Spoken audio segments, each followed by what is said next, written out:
Glad you came back, underdogs, misfits, and little lunatics. Kind of flows, hey? To my Christmas series. Hold on.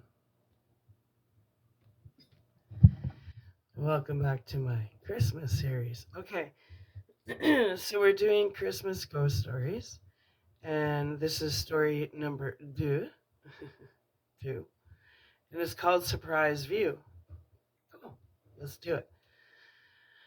Okay, as I mentioned, I'm allergic to dust, so I'm kind of stuffed up. So, okay, cool. Oh, and with the first word. Sometimes life is like so, like the synchronicities make me laugh. Make me laugh. Ha ha ha. Anyway, because I said I'm allergic to dust, so forgive my congestion. And the first line is dust. As we are, the immortal spirit grows. Ooh, I'm gonna like this story. Let's get comfy. Hold on. I want to get comfy.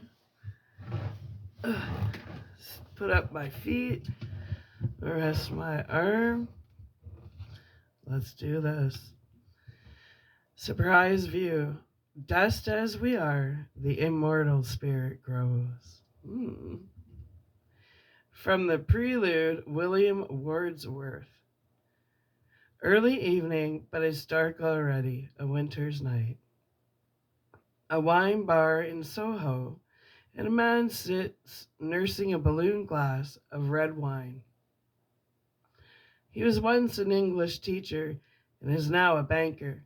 A woman comes in, lots of women and men come in, but he is waiting for this one. He stands, smiles, and pulls out a chair for her. She gives him a light kiss on both cheeks. He seems preoccupied, sad even, but he puts on a brave face and greets her with affection. Sorry I'm late, she says, hand on his shoulder. No problem, Helen. I have my friends to keep me company. He nods at the wine glass, and Helen sees the bottle that stands beside it, 2/3 empty. Tying one on. He sees her looking. I'll get another bottle, but she puts up a hand. No, I'm fine with that. She points to the remains of the wine.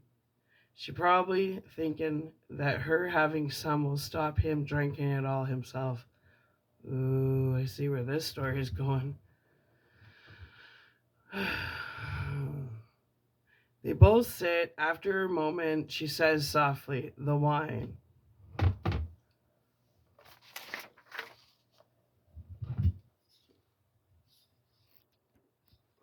Come closer. All right. Hold on. Let's readjust. Boop. The wine. The noise of the market. Wait, the wine.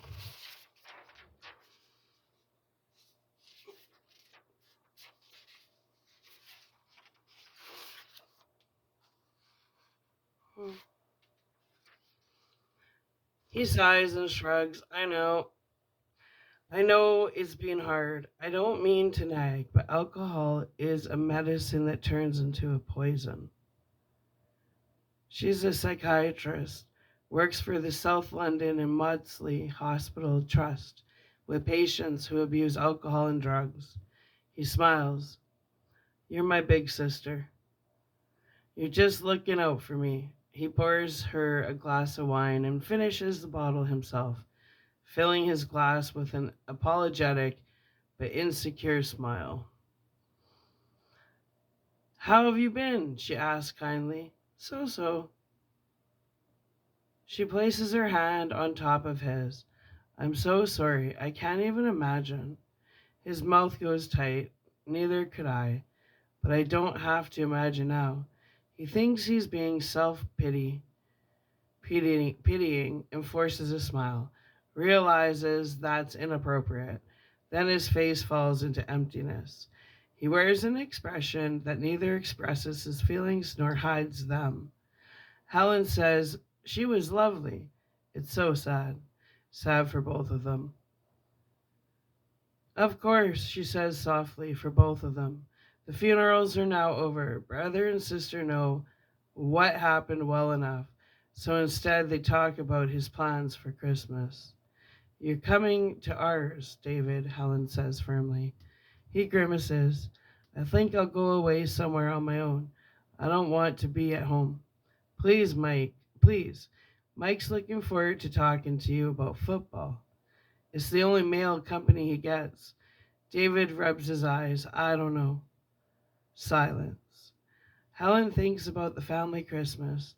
David thinks about the wind and the rain and the dark skies full of clouds. Oh. He winces. It's just, I think I'd be better on my own. She purses her lips. I'm not sure you would. In the night outside, a whirl of snowflakes blows along Greek Street. David watches as, in the yellow streetlight, they twist, whirl, and melt. He lifts his glass to his lips and sips.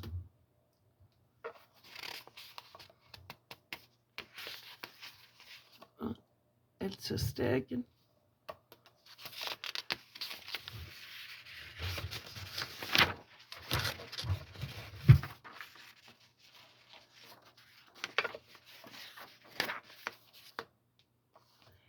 His sister watches him. He says, I was thinking of Cumbria.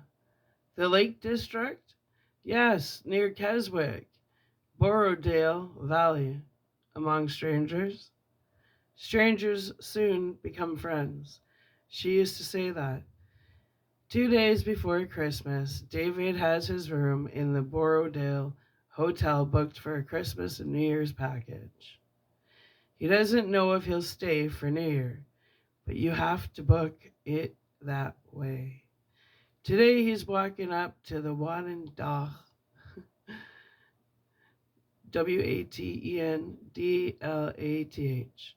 The air is crisp and cold with the clouds colored the soft white that forecasts snow. David trudges up through the woods, crunching ice in the puddles. All around are moss-covered rocks in the trees, pines, oak, and ash. A squirrel darts above him from branch to branch. He hardly catches a glance of it, but thinks it was a red. A sudden break in the trees shows the Derwent fells to his left. He's nearly at Ashness Bridge now. When he gets to the old stone bridge, there's a mountain goat, bus stopped, and a cargo of visitors. Chinese, Japanese, Indian, and Mancunians. Mancunians are smiling and taking snaps of themselves on the stone arch, the most photographed bridge in the Lake District. The back froths and frets, plunging down between rocks all the way to the lake below. A glance up shows Derwent water and beyond, Sida looming iced in snow like a huge stolen cake. Beautiful. It is still can't take the grief away. Beautiful, but it still can't take the grief away.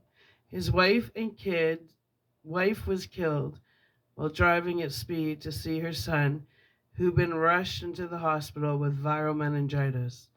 It was a double funeral. She was on her own because she was still at work, making money. Money, money, money. Lots of money. Enough money to buy the moon, maybe, but not enough to bring you back the ones you love. The ones you love and who've now gone where you can never see them again.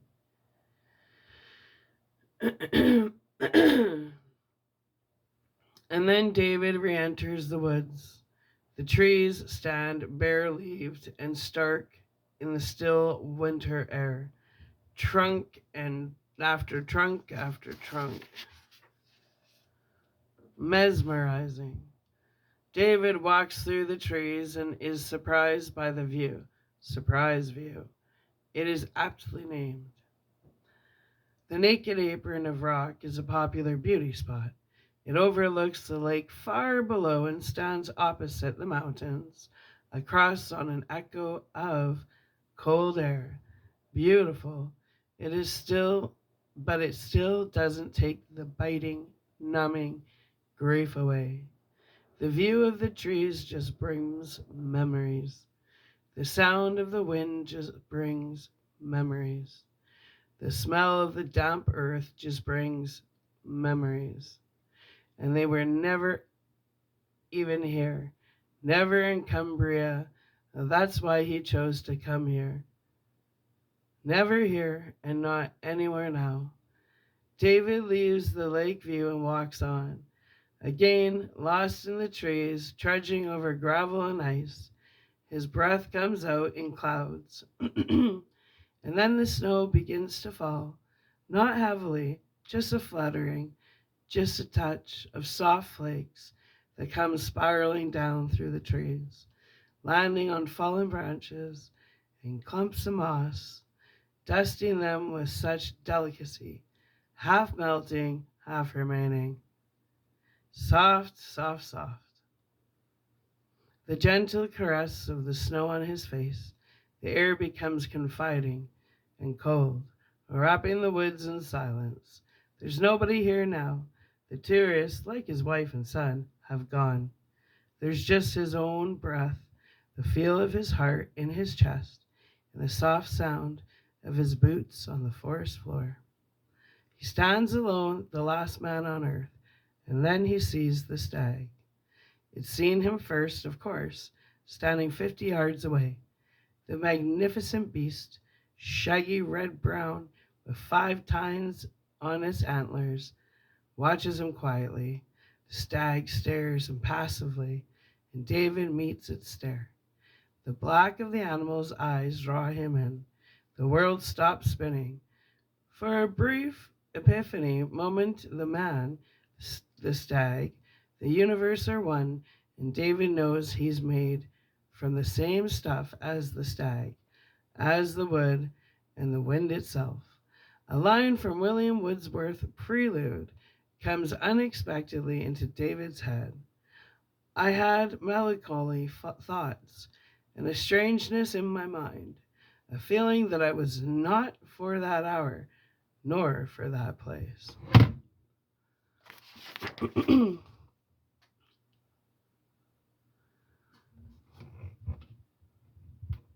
The reverie is suddenly broken. The stag scents something and lifts his head and looks into the wood, a flutter of snow between him and it now.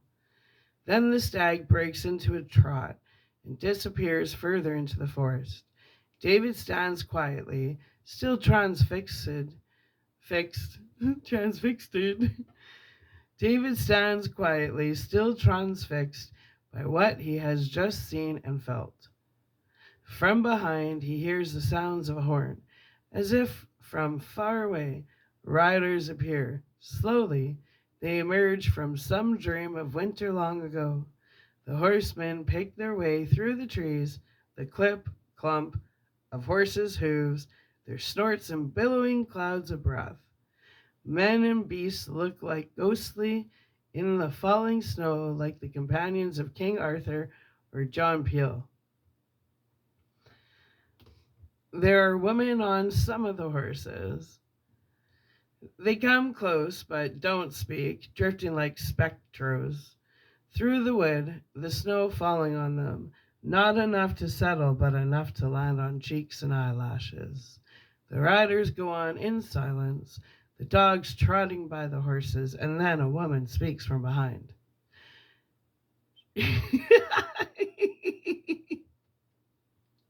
Well, anyway, she's mounted on a chestnut horse. Oh my God.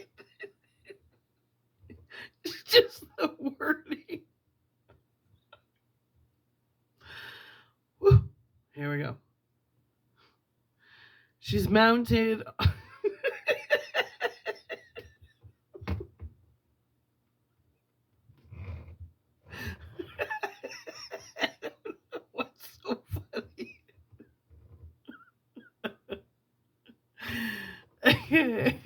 Anyway.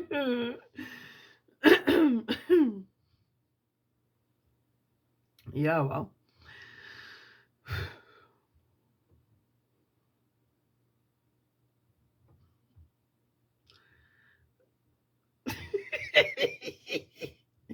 All of a sudden,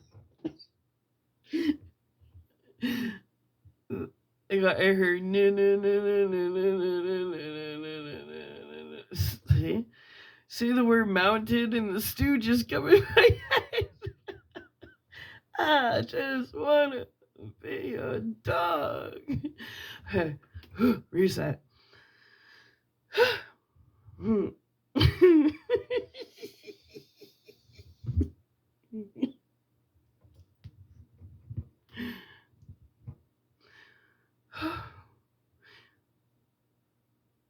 I got this. I think she's mounted on a chestnut horse with a white blaze on its nose. David turns, startled by her sudden appearance, as she appears like a spirit from between the dark, bold trees. I didn't mean to surprise you. The woman is well spoken, the accent standard English, not the northern that they speak around here.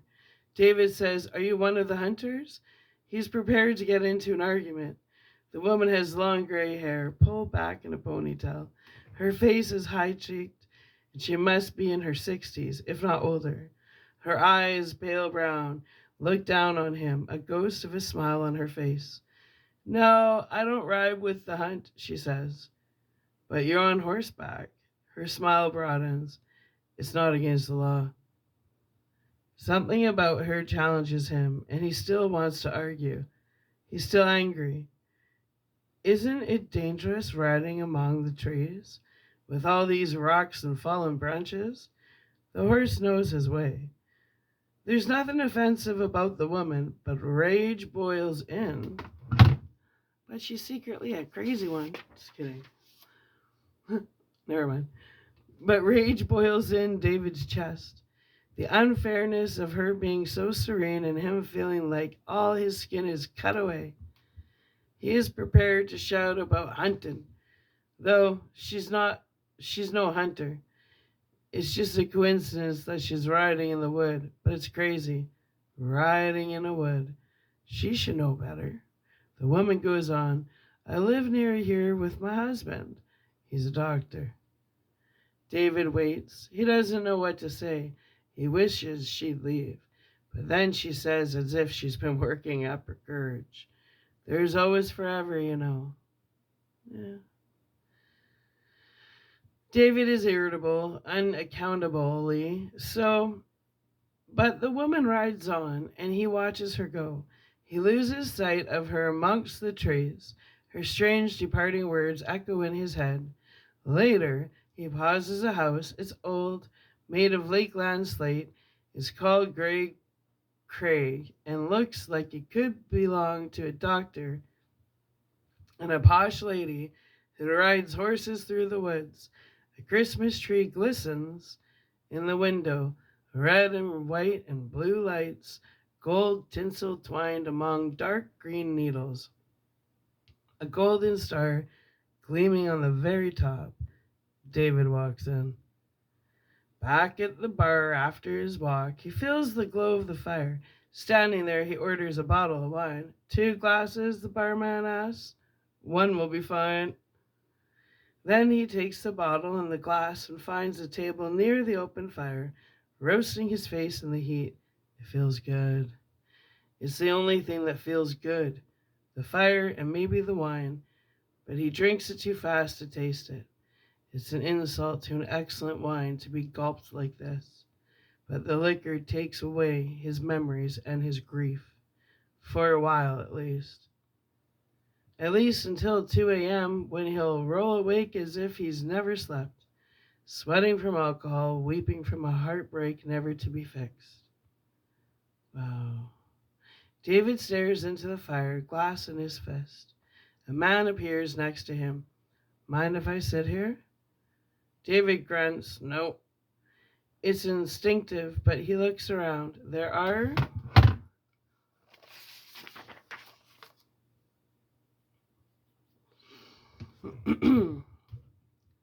other tables, but they're all occupied.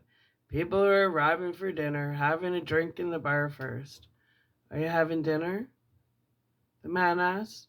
He looks to be around 70, dressed in tweed jacket with leather patches on the elbows, short gray hair, glasses, and a gray mustache.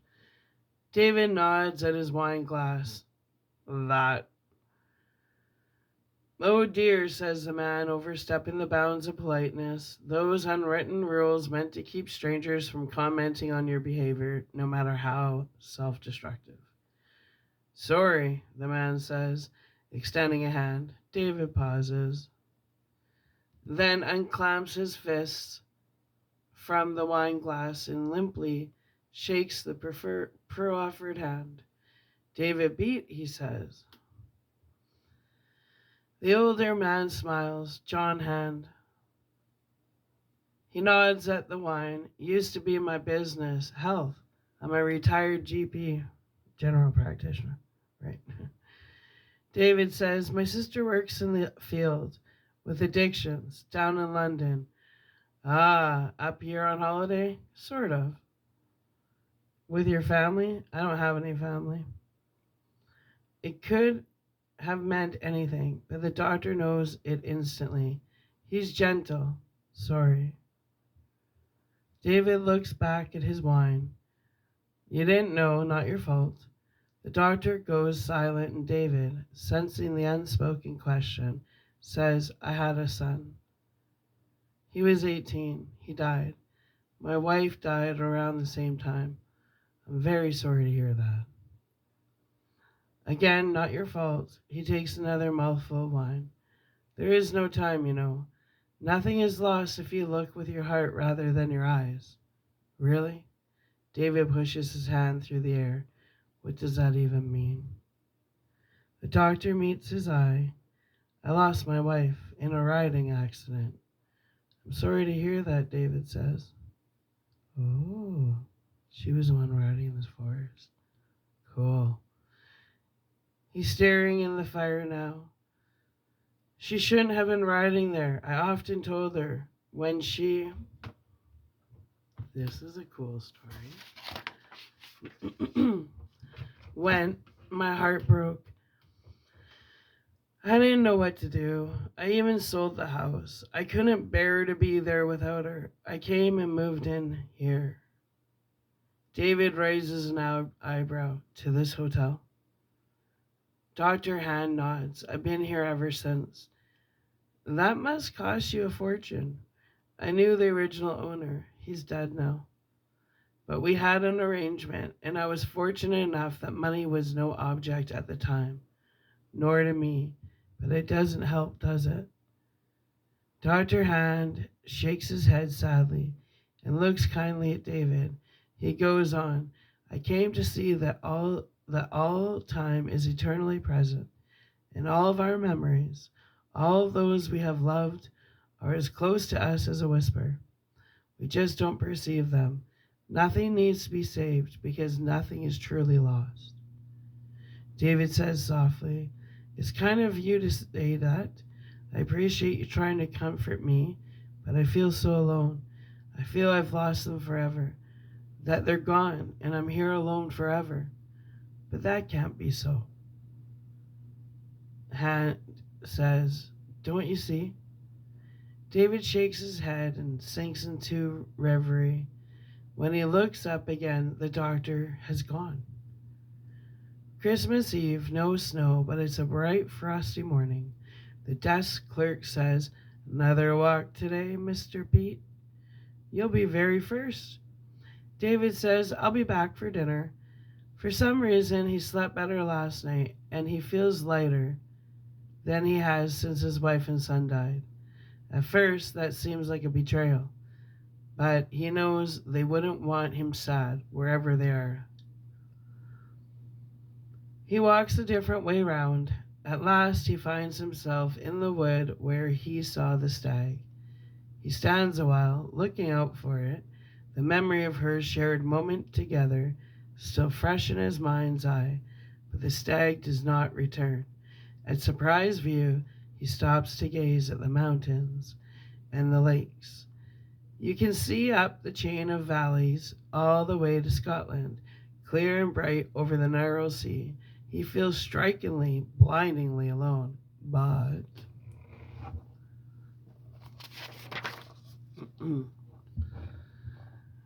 now it matters less. He's alone, but somehow not alone. Something the doctor said has struck home. Nothing needs to be saved because nothing is truly lost. Then he walks again. He's lost in the mystery of the woods. The trees crowd around him, and once again he feels the silence as if he's wrapped in it. He comes across the house, Great Craig, still blazing with its Christmas tree in the window. He wonders if that's where Dr. Hand used to live. And then he sees the lady on the chestnut horse with the blaze. She's coming through the woods, and again he thinks how dangerous it must be to take a horse over that rough terrain. Horse and rider reach the side of the house, and David steps back into the shadows so she won't see him. He wants to see where she's going. She's going around the side of the house, but before she disappears, she dismounts. She gets off the horse and clasps its reins in her gloved hand. David thinks this must be where she lives. It's this old house deep in the woods, far away from everybody, and he believes it would be a wonderful place to live, with its beautiful Christmas tree burning in the window like hope. But she knows he's watching. She raises a silent hand in greeting, and he waves back. Back at the hotel, it's time for dinner. David stands at the bar. The barman, who has a face like creased leather and looks like he's been working behind that bar for 1,000 years, asks, "Usual bottle, Mr. Peep?" David is about to say yes. The barman reaches to fetch a fresh bottle, but David stops him. "Just a glass tonight, I think." The barman nods and fills a glass from a bottle of house red that is already open. David runs his finger around the base of the glass, but doesn't pick it up. The barman says, "Walked anywhere nice today?" "Just around the fellas and then back through the Wattendalth woods."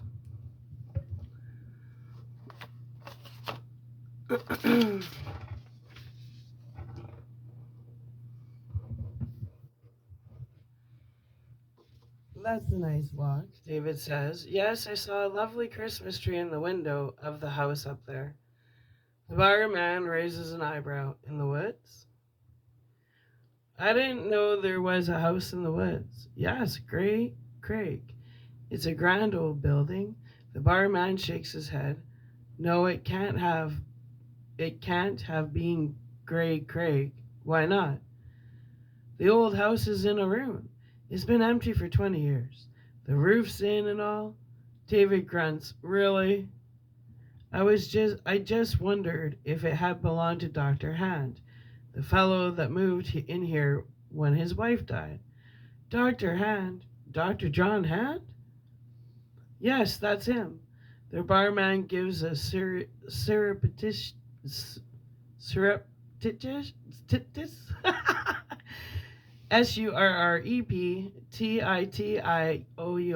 look at the wine glass in David's hand, still untouched. Finally, he patiently explains, "You can't have met Dr. Hand." David frowns. "But I did, here last night." The barman says, "He was here when I first came. Lived here for a couple of years. I believed his wife was thrown from her horse in the woods. He couldn't live in that house after that and left it." David remembers the woman rider. That is strange, but the story was the one the doctor told him. He asks, Well, if he doesn't live here anymore, he must live nearby because he was in this bar with me last night. The barman says firmly, Dr. Han died over 15 years ago. I know because I went to his funeral at the little church in the valley. And then David remembers what the doctor had said. Nothing is lost. Everything is eternally present if you just look with your heart, not your eyes. The dead do return. The hotel manager passes. No rush, he says, but I've got the Christmas Day menu here if you want to choose.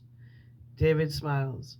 The manager listens while David says, no thanks. You've been wonderfully kind, but I'm going back down to London to spend Christmas with my sister and her family.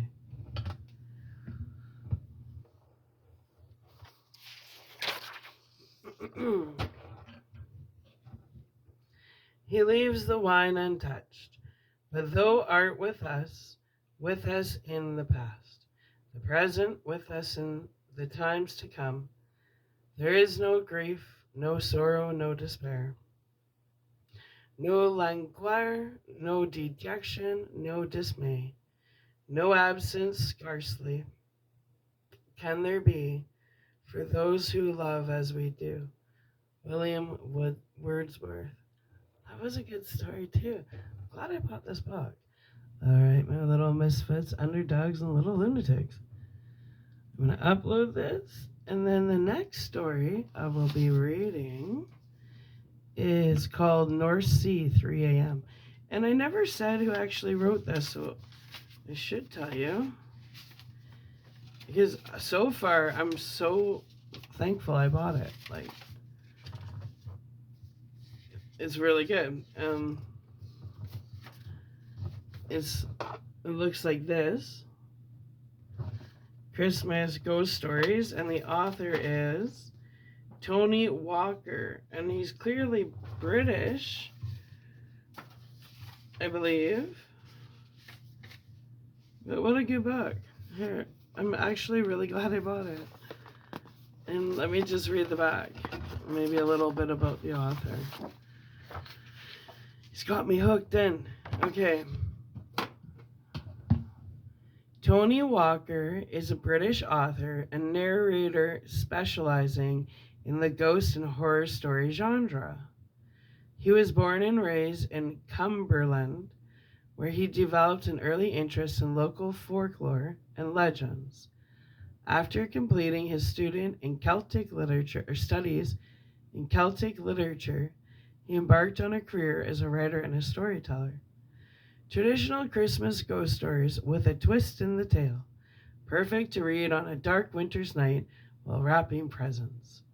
These modern ghost stories are written in the best tradition of ghostly tales, ideal for reading by the lights of the Christmas tree. Enjoyable, atmospheric, and very human stories that are guaranteed to bring a pleasurable chill to your Christmas atmosphere. That's really cool. Like, he has good iambic pentameter. He's very flowing. He's a great writer. So, again, for anybody interested, and I'm going to definitely buy more of his stuff. I like the way he writes. What we're reading is Christmas Ghost Stories by Tony Walker. I'm impressed. Nice. All right. Underdogs, misfits, and little lunatics. Let's get this uploaded. And if I come back, I'm always going to come back. So I don't even know why I bother saying that, because time is non-linear. Put it this way, I'll come back when you want me to come back. How about that? That makes sense. Because when you want me to come back, you go to the next video, right? Oh, yeah. Okay, love ya. Bye.